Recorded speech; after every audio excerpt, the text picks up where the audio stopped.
Madam ఇప్పుడు ఈ మధ్య కాలంలో బ్యాక్ పెయిన్ అనేది ప్రతి ఒక్కరికి బాగా ఎక్కువైంది. అసలు ఈ బ్యాక్ పెయిన్ నుంచి తప్పించుకోవడానికి మన ఆయుర్వేదిక్ ట్రీట్మెంట్ ఏంటి? బ్యాక్ పెయిన్ అంటే లైక్ లంబార్ స్పాండిలైటిస్ కానీ ఏదైనా IBDP related conditions, disc conditions. So చాలామంది మన దగ్గరికి వచ్చే పేషెంట్స్ ఎట్లుంటారంటే if they are advising for the surgery, lumbar surgery or spinal or cervical ఏదో ఒక సర్జరీ అడ్వైస్ చేస్తే సర్జరీకి భయపడిన వాళ్ళు maximum they turn in to Ayurveda. So ఆయుర్వేదకు వచ్చిన తర్వాత దాంట్లో వాళ్ళకు కూడా చాలా డౌట్స్ ఉంటాయి, అవి కూడా మేము క్లారిఫై చేస్తాము. సో అది ఎందుకు వస్తుంది, బ్యాక్ పెయిన్ ఎందుకు వస్తుంది అంటే అట్లీస్ట్ స్టార్టింగ్ వచ్చిన ఒక 1 వీక్ వరకు అసలు పట్టించుకోరు. సో ఎందుకోసం even they won't consult the doctor, ఏదో చిన్న నొప్పి అనేసి అనుకుంటారు, అలా కాదు.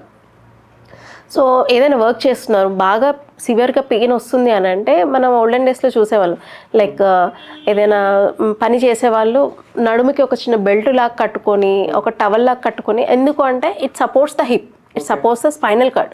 అట్లాంటి ప్రాక్టీస్ అనేది లేదు ఇప్పుడు, అంటే ఇప్పుడు ఎవరు అలాంటి పనులు చేయట్లేదు కాబట్టి లేదు.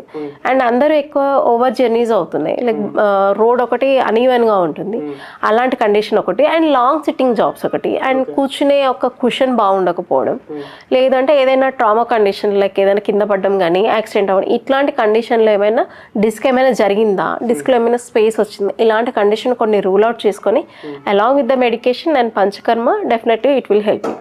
అండ్ మీరు ఒక 6 months తర్వాత రేడియోలాజికల్గా కూడా మీరు రిజల్ట్ చూడొచ్చు. ఈవెన్ ఫస్ట్ ఎంఆర్ఐలో లైక్ లంబార్ స్పేస్ L5S1లో స్పేస్ పెరిగింది అని చెప్పి, and 6 months after medication and after panchakarma treatment తర్వాత రేడియోలాజికల్గా if you are affordable go to MRI and మీరు బిఫోర్ అండ్ ఆఫ్టర్ రిపోర్ట్స్లో చూస్తే చాలా వరకు డిఫరెన్స్ తెలుస్తుంది.